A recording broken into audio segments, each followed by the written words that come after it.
بسم اللہ الرحمن الرحیم۔ السلام علیکم، میں ہوں محمد امین اور آج کے لیکچر کے ساتھ حاضر ہوں۔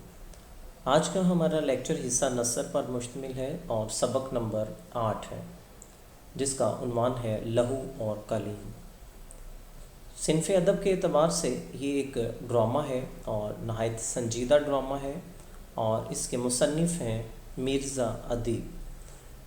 تو آئیے پہلے مصنف کے تعارف کی طرف جو ہے وہ چلتے ہیں۔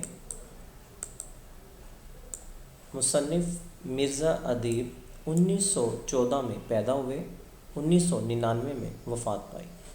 مرزا ادیب کا اصل نام دلاور علی اور قلمی نام مرزا ادیب ہے۔ 1931 میں اسلامیہ ہائی اسکول بھاٹی گیٹ سے میٹرک کرنے کے بعد انہوں نے 1935 میں اسلامیہ کالج لاہور سے BA آنرز کیا۔ مرزا ادیب کی ادبی زندگی کا آغاز 1936 سے ہوا۔ اس زمانے میں اسلامیہ کالج لاہور میں بہت سی علمی و ادبی شخصیات موجود تھیں جنہوں نے مرزا کی ادبی ذوق کو پروان چڑھانے میں معاونت کی۔ مرزا نے ابتدا میں شعر و شاعری کی طرف توجہ دی، مگر جلد ہی اسے ترک کر کے افسانہ اور ڈرامہ نگاری کی طرف آ گئے۔ انہوں نے 1935 میں رسالہ ادب لطیف کی ادارت سنبھالی اور طویل عرصہ تک اس سے وابستہ رہے، پھر ریڈیو پاکستان میں ملازم ہو گئے۔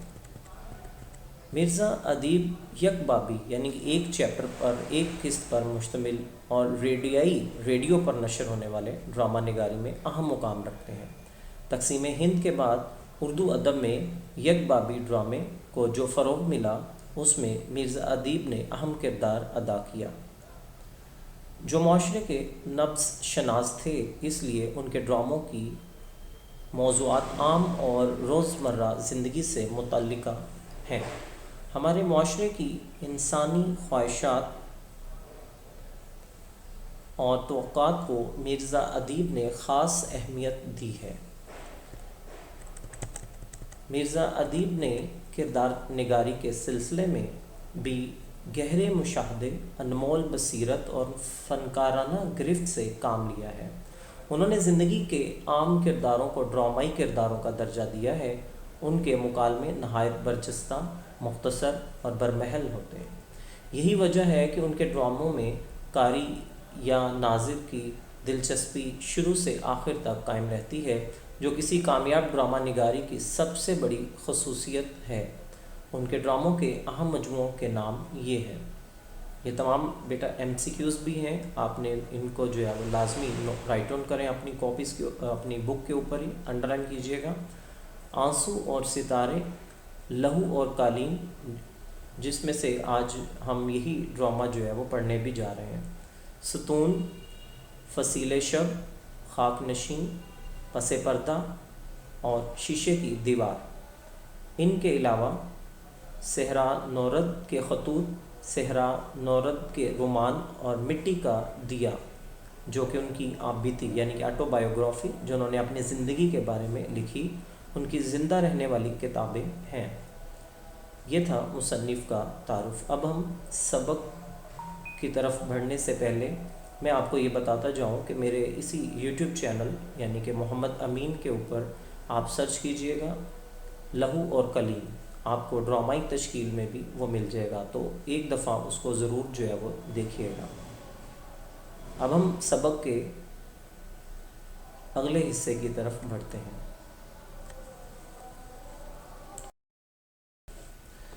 لہو اور قلیم۔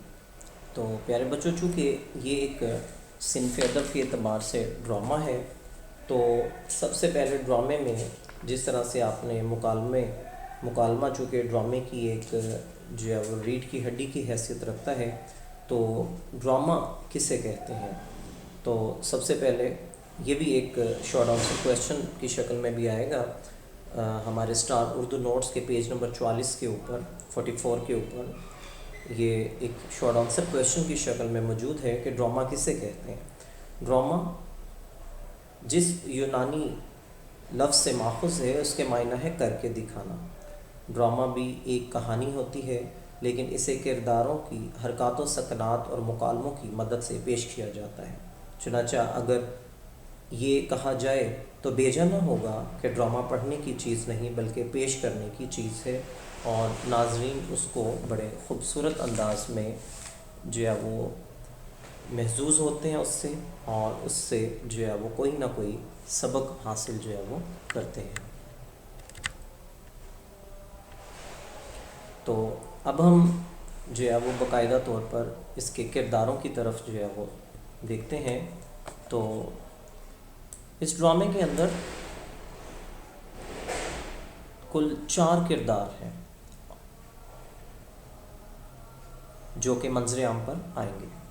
سب سے پہلا کردار بابا، جو کہ ایک نوکر کا کردار ادا کرے گا۔ تجمل، جو کہ ایک سرمایہ دار ہے، ایک امیر آدمی ہے۔ اختر، جو کہ ایک مصور جو تصویریں پینٹ کرتا ہے۔ رؤف، تجمل کا پرائیویٹ سیکرٹری۔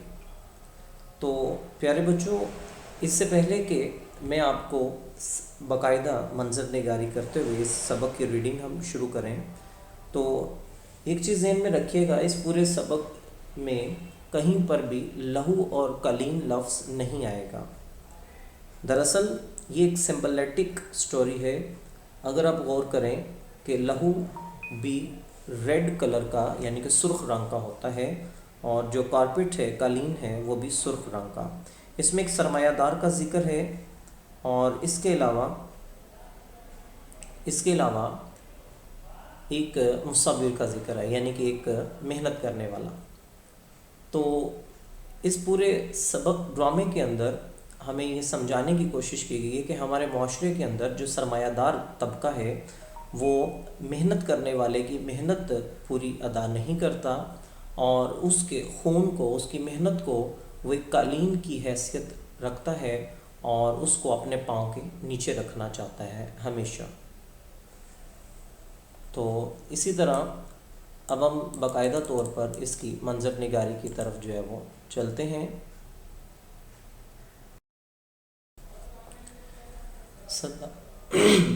سردار تجمل حسین کی کوٹھی النشاط کا ایک وسیع یعنی کہ کھلا بڑا کمرہ، یہ کمرہ اختر اسٹوڈیو کے طور پر استعمال کرتا ہے۔ نہایت اعلیٰ فرنیچر سے آراستہ، فرش پر قالین، دیواروں پر مشہور مصوروں کے شاہکار یعنی کہ فن پارے تصاویر لگی ہوئی، پینٹنگز لگی ہوئی، ایک طرف ریڈیو سیٹ، کچھ فاصلے پر صوفہ سیٹ اور کرسیاں، یہ ابھی صرف منظر نگاری ہو رہی ہے۔ شمالی دیوار کے ساتھ لگی ہوئی دونوں الماریوں میں مجلد کتابیں، یعنی کہ بہت ہی خوبصورت انداز میں جلد ایک دوسرے کے ساتھ جڑی ہوئی کتابیں لگی ہوئی۔ کارنس اور تپائیوں کے اوپر وہ لکڑی کی الماریاں اور چھوٹی چھوٹی میزی جو پڑی ہوئی ہیں، ان کے اوپر تر و تازہ پھولوں سے مزین سجے ہوئے گلدان، پھول رکھنے والے پھولوں سے سجے ہوئے دروازے اور کھڑکیوں پر ریشمی پردے، درمیان میں ایزول پر کینوس، یہ وہ جو ایک سٹینڈ سا ہوتا ہے جس کے اوپر جو ہے وہ کپڑے کا ایک پینٹ کرنے کے لیے وائٹ کپڑا لگا ہوتا ہے سفید رنگ کا، تو اس کو کہہ رہے ہیں سٹینڈ کی، تو جو ابھی تک سادہ اور صاف ہے۔ قریب ایک تپائی پر رنگوں کے ڈبے، چینی کی چھوٹی چھوٹی پیالیاں، یہ چینی کی کھانے والی نہیں ہے بیٹا، وہ جو برتن ہوتا ہے چینی کا، اس کی چھوٹی چھوٹی پیالیاں ہیں، طرح طرح کے قلم اور مصوری کا دوسرا سامان۔ گرمیوں کے ابتدائی زمانے کی ایک صبح روشن دانوں میں سے دھوپ اندر آ رہی ہے۔ جب پردہ اٹھتا ہے، مراد یہ ہے کہ بیٹا یہ اسٹیج کے اوپر ایکٹ کیا جا رہا ہے۔ تو میں نے آپ کو لنک سینڈ کیا ہے، اور آپ نے وہ ڈرامہ جو ہے وہ پورے کا پورا آپ دیکھ بھی سکتے ہیں۔ تو بابا جھاڑن سے کمرے کی چیزیں صاف کرتا ہوا دکھائی دیتا ہے۔ 2-4 لمحوں کے بعد تجمل آتا ہے۔ تجمل کی عمر 40 اور 45 کے درمیان ہوگی۔ MCQs: صحت نہایت اچھی، جسم پر قیمتی سوٹ۔ تجمل کہتا ہے، یہ اختر کہاں ہے بابا؟ بابا: ادھر باغ میں ہے سرکار۔ ابھی تک باغ میں ہے؟ وہاں کیا کر رہا ہے؟ بابا: ٹہل رہے ہیں۔ میں نے کہا